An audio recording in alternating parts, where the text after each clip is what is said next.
right there. Coach, OSU Coach K-Dub, got it. There you go. Thank you. Kevin, for you, That account never answers DMs though. in your position group, right? You have 4 guys, G, Jeremy, Cade, Mitch, that didn't play tight end in high school. You're trying to organize and coordinate the offense here. Is your job the hardest of anyone on the staff? I think having done it long enough, you understand maybe where to prioritize your time, because we have a lot of jobs.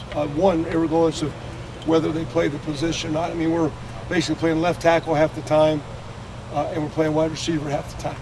So, I tell a recruit, if you were here 2 years ago or whenever, you'd have, Bose on the left and Chase Young on the right, and if you flex you out wide, you're going against Akuda or Arnett. So, good luck, and a lot of times we get minimized, and like I never go, like Coach does pass protection drills every day. We never do it.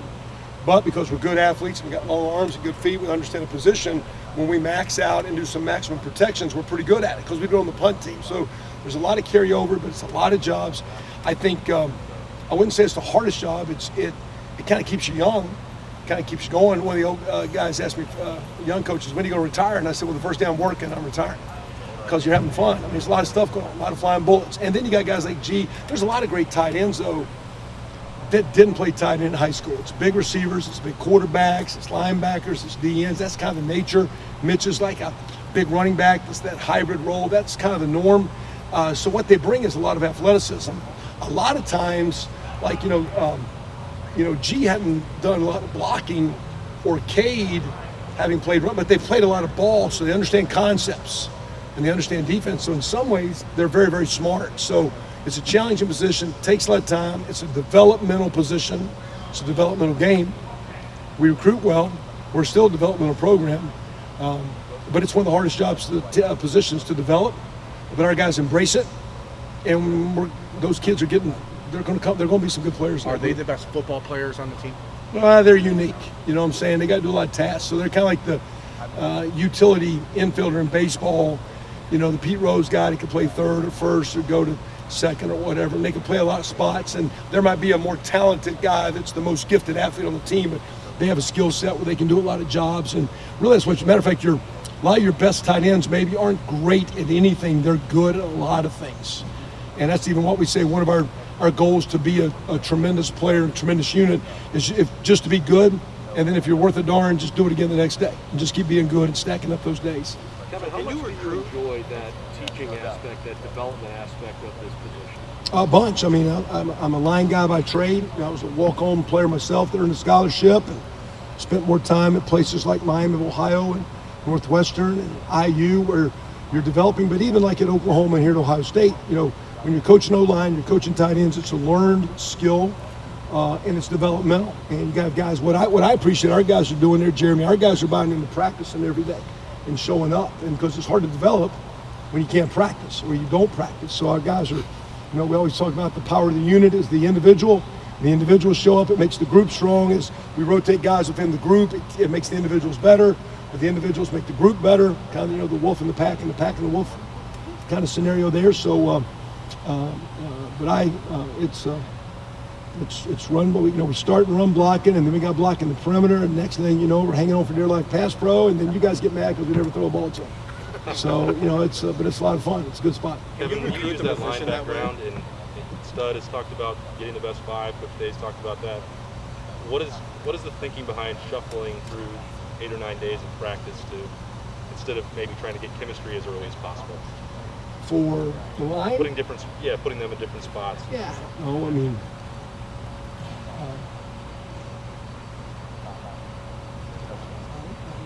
your chemistry is kind of built with just the bond of being with the group all the time.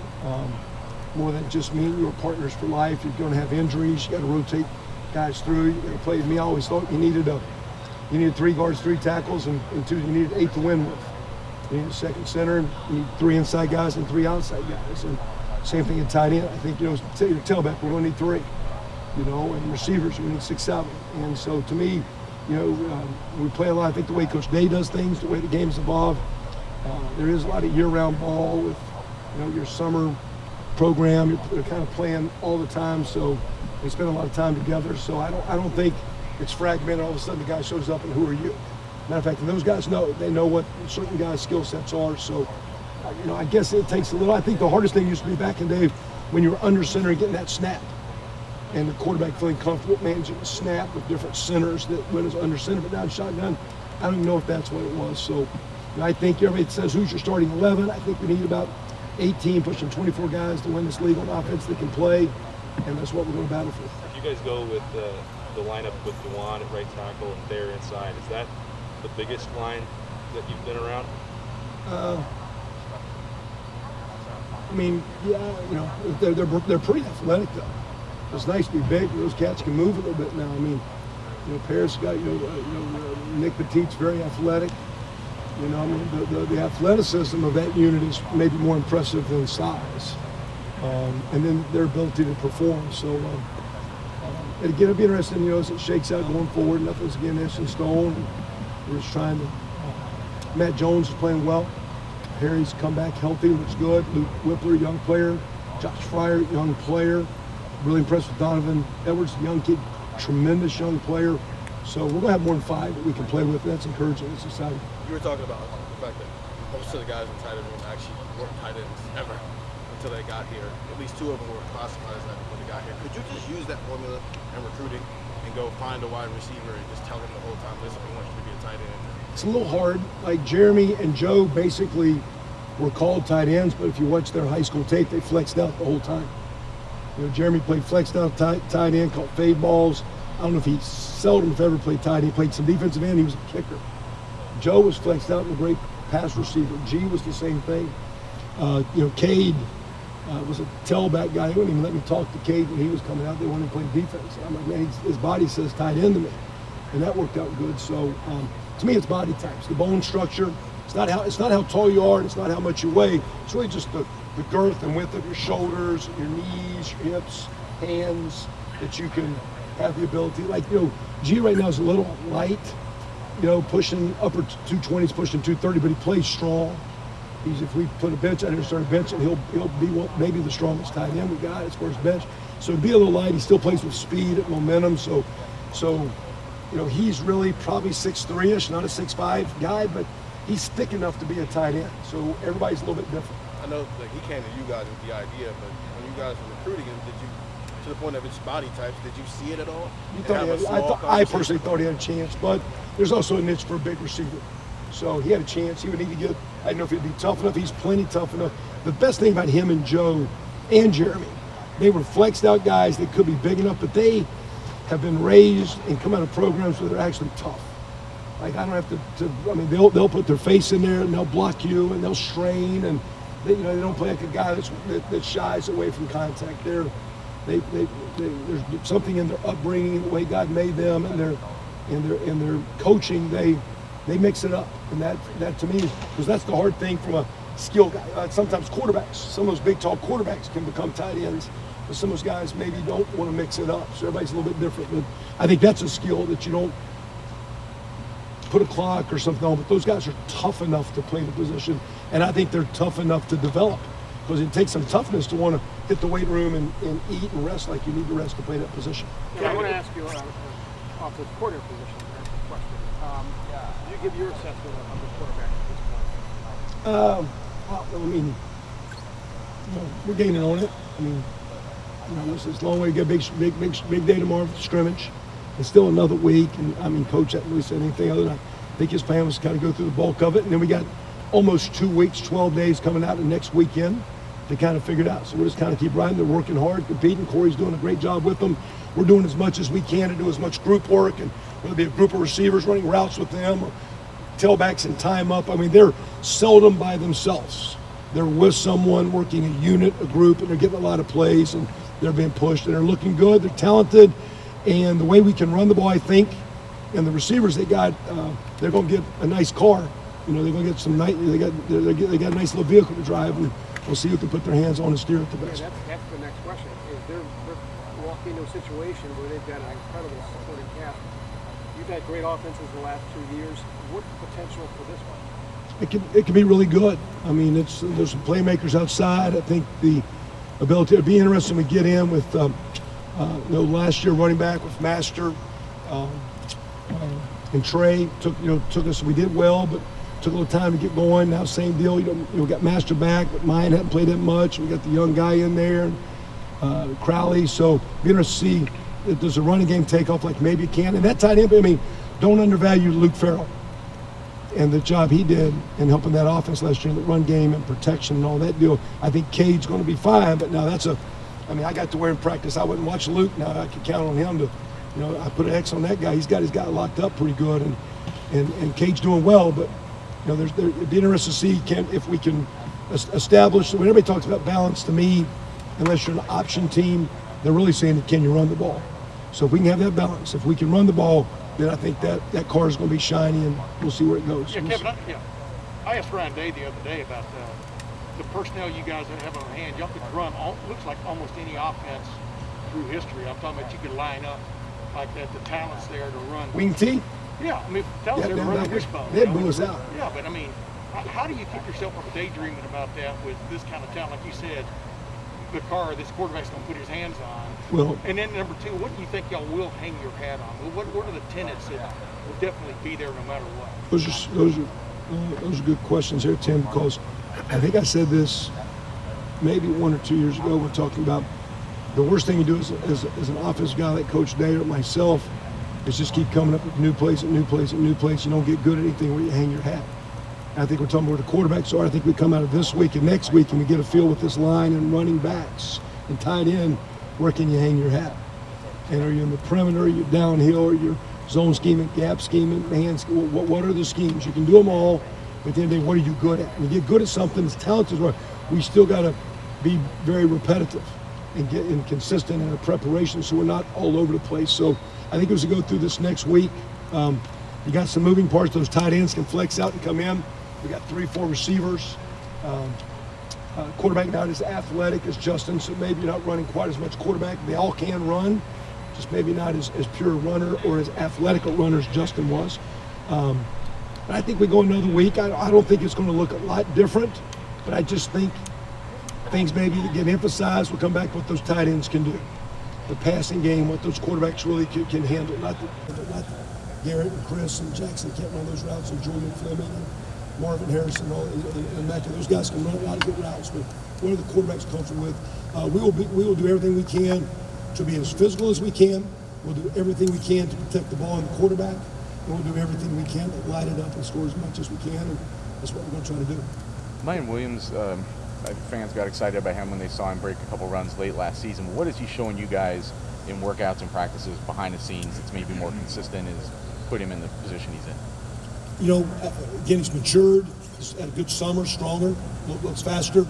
I think it's difficult for a back like mine because, as Coach Alford said, myself and tight ends, I rotate about every 2 or 3 plays, another guy. I think mine's one of those guys, the more he plays, he can kind of wear on you because he's thick. And if you got into a scrimmage and you got into an 8 and a 10 and a 12 play drive and you really start to mesh, and some of those 3-yard runs go 6 and 7 and 8, and he starts popping them. So sometimes probably the way we rotate to keep him fresh, we rotate to see what guys can do. Maybe he doesn't play to his strength. So when you're looking for, he's looked well. I'm sure he would probably say he'd look better if you just could give it to him over and over. And of course, then we do that. Then the receivers are wanting their stuff, and then nobody complains because the tight ends never catch a ball. But we still have one of the best offenses in college football. So. But he's doing well. But I would think that's probably true of a lot of running backs, right? The more they get it, is that going to be I think some guys can come off the bench a little quicker than others. So like in the basketball game, some guys can come out and light it. And other guys got to play to get in rhythm. And that's a little bit of the nature of where we're at right now, because we got to do it to keep them fresh. Not just to make it through a 2-week grind of a camp scenario, but to be really good late October, November, and when you're trying to make a run to be the best team you can be. So a lot of the stuff we're doing now is for wear and tear, consistency of practice habits, building volume, building our team up, but then really that we can be good for the long haul. And maybe that individually, that makes that guy look a little mucky, but at the same time, he's worked hard. I think Coach Day, I know Coach Alford has confidence in what Maya can do. And the other, Marcus Crowley's come on, has had a nice preseason camp as well. The 2 young kids, Evan Pryor's actually looking really good, gaining. Trayvon's a great young player, and he got Master. It's a veteran. So it's a deep room. It's a good room. Good players. How much do you truly know about a running back until they get that 6-8 carry series in a game? Yeah, and really get hit. We're doing some situations are full go, but you do as much as you can poking at the ball, prodding at the ball. But when the game's on the line, and like you say, is to get fatigued and tired, and confidence level, maturity level. So that's going to be the nature of this team. That's the nature of having a lot of young players. It's the nature of last year with being so broken up with COVID, with missing some of the summer or preseason training or the game. So we're very much in a development. We're very, very talented, very much developing, and very much moving forward. And there's a lot of unknowns, but we are practicing well. That gives you a chance. And then tomorrow, if there was just one thing that you could get settled, get accomplished coming out of the scrimmage tomorrow, what would it be? I'd like to see us be as physical as we are talented, take care of the ball, because I think every year it's a tough physical game, but you pop the pads. And it's no different than a boxer getting ready for a fight. You got to get in the ring, you got to learn how to protect yourself, how to hit but take hits. And I like tomorrow to come out and be physical, but be clean and be healthy on both sides of the ball. Let's see our guys come up the ball. I'm sure defense will see themselves tackle. We'll see running backs break tackles, guys get them on the ground, but doing it in a way that we're very, very physical, but come out in a clean way, so then we can have another strong week. I don't want to get through tomorrow and just see plays. We'll get through tomorrow. I think tomorrow is a toughness day. And I think at the end of the day, this game's about competing and being resilient and being tough. And I think that's what tomorrow gives us a chance to gauge 2 weeks plus out where are we as we start this journey. Kevin, we saw Thayer out here on Tuesday. We didn't see him yesterday. Was he able to do stuff there just where it's Thayer? Excuse me? We saw Thayer out there on Tuesday. We didn't see him yesterday. Just how is he doing? Good. I just think he's been limited here for a day or two, but yeah, it's been good. So good. We actually get him left tackle, but guard. Nick's over there. I think we're trying to get a position where Thayer can play that left guard or tackle. Parrish can play that right guard or right tackle. So we're playing on the right side. So you're keeping the right hands for that chemistry. You're keeping in the right-handed stance. The calls are the same. The play side's the same. The back side's the same. So that's a part of the process of maybe those second tackles or those talented guards, and they're working in unison on that right side. So the recall, the play call, the blocking scheme, the calls are the same. What we do in zone play to right guard is very similar to right tackle. So just kick it over 2 feet and rock and roll. Kevin, you mentioned that the quarterbacks aren't quite as athletic as Justin. Well, who is? I mean, besides us two. This is correct. That is very true. In terms of the quarterbacks themselves, are they similar enough where you feel like the scheme can be pretty similar regardless of who the quarterback is, or do you have to make a decision so that you can build the scheme around them? Yeah, I guess Coach Day and Coach Dennis will be much more clear that detailed or exact, because they're seeing more of everything. But their ability to throw, their ability to run is not far different size. So it's not like, for the most part, we don't have a thing like, okay, this guy's the quarterback and just run these plays, and this guy's we're just kind of running plays. And now we might say, hey, so-and-so didn't do this one yesterday. Hey, let's give him that look again. Let's help him gain on that play because it wasn't what we wanted. But it's not like we have a menu of plays for Jack or CJ. Well, we don't have a menu for those guys at all. You guys need that quarterback run. I mean, Kyle as well. Even when Dwayne was here, there was a little bit of it. Does that need to be a threat, quarterback run? Yeah, it's nice. And even if not run, it's nice to have the run, but sometimes you just got to extend the play. One of the best things of Justin was that the quarterback run, but he can make a little chicken salad sometimes when there wasn't the right piece of chicken. He can still make a play because you're going to miss a block, you're going to miss a blitz, and protect yourself, protect the ball, and once in a while, extend the play and make a scramble play on third down where maybe it's not there, protection breaks down, I can move and extend the play and move the change. And so whether it be movement throws, in your sprint outs or bootleg passes, it's always nice to do, I guess, to technically move the launch spot, as us quarterbacks or coaches say we're moving the quarterback. But, sometimes it's nice to account from the run game, but it's really nice to just make a play when it's a little muddy and you can buy a little time. Like Dwayne was tremendous at buying time, staying in the pocket, keeping his feet underneath him, and delivering the football. And we can say he wasn't maybe as athletic as Justin, but he moved in the pocket naturally and very athletically. That's why he had a phenomenal year. So what kind of chicken salad are you getting? Pretty good. Pretty good. We're trying to figure out if we're going to cut up the pickles or go with the celery, with that. And are using Duke mayonnaise. My wife's vegan, so we use veganese. I got a jar of Dukes in the bottom refrigerator if you need it. Kevin, we also... Two more questions. We also saw that Garrett was limited in practice the other day. Is there any concern about how No, long he's no, he was good today. Yesterday, just so his guys again with just the amount of running sometimes, and that's the best thing. Coach Mick is first of all, Coach Mick will look at running and say, if you can, please do red zone 7-on-7. Sometimes we're doing it not for scheme, but to take the volume of running off. So I think we just had a situation with him that we were just trying to minimize some workload because he had the most work this summer of any player when they tracked distance, ran, and speed. He was there, so he's had a little bit. I think we're trying to, again, we're talking not just to get to Saturday or not just to get to the opener, but as we go through the season, the wear and tear on these kids' bodies. Tim, you grew up in an era of 2-a-days with the norm, et cetera. 3-a-days. Yeah, 3-a-days, yeah. I would think you look at preseason camp like, is it ever going to get over? I may be wrong about that, but are you guys getting what you want out of these 1-a-days, the restrictions, et cetera, to get a team ready to play a football game? I think from a scheme standpoint, we're actually, the first rule they did this year is they allowed us to wear these spider pads the first 2 days of practice. Well, they would never, they used to just wear helmets. We still did team, and players were hitting their helmets on shoulders, and collarbones, and the lineman would tell you it was horrible. You did not like anything about this practice at all. And I think wearing the spiders actually was more healthy for the players. So we started, I think, putting our players in a healthier position by allowing them to pad. Now, it still wasn't contact or to the ground or tackle. With the walkthroughs we're getting every night, we're probably getting more plays than we've ever gotten, more schemes than we've ever gotten, more signals, more formations, more adjustments, more blitzes, more defenses. So we're probably farther along schematically with what we've thrown at them. What you want to make sure at the end of the day, though, it's still blocking and tackling. And then when it comes time to have a padded day, and if you're a player and it's a padded day, and you have a chance where maybe 1 or 2 or 3 of those padded practices go by you, or maybe you couldn't go because you were nicked up, those could catch you because there was only 9 truly padded practices before the first game. So as we go, it's the ability to be very efficient with your time. That's been Coach Day's mantra all camp. Very efficient. The drill's being done for a reason, and there's purpose, and the time is valued so that we maximize it. If that's the case, we'll be fine. Really quick, do you consider your room, the tight end room, sort of the Swiss Army knife of this offense? Because, you know, when you look at it, I mean, I'm not slamming anybody, but there seems to be a big difference between Mitch Rossi and Jeremy Rucker, and then G. Scott, like you were asked about a while ago and stuff. Does that allow this team to have more flexibility? I mean, to some degree, but when we're really good, G can block and Mitch can catch a route.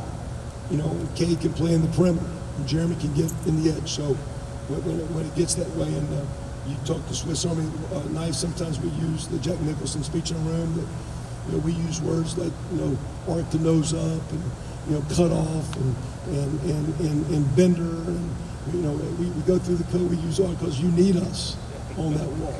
Because when the tight end is there, he helps the line, he helps the quarterback, and he can make your offense much, much better. And that's our goal. See you guys. Thank you, Coach. Bye. Thank you.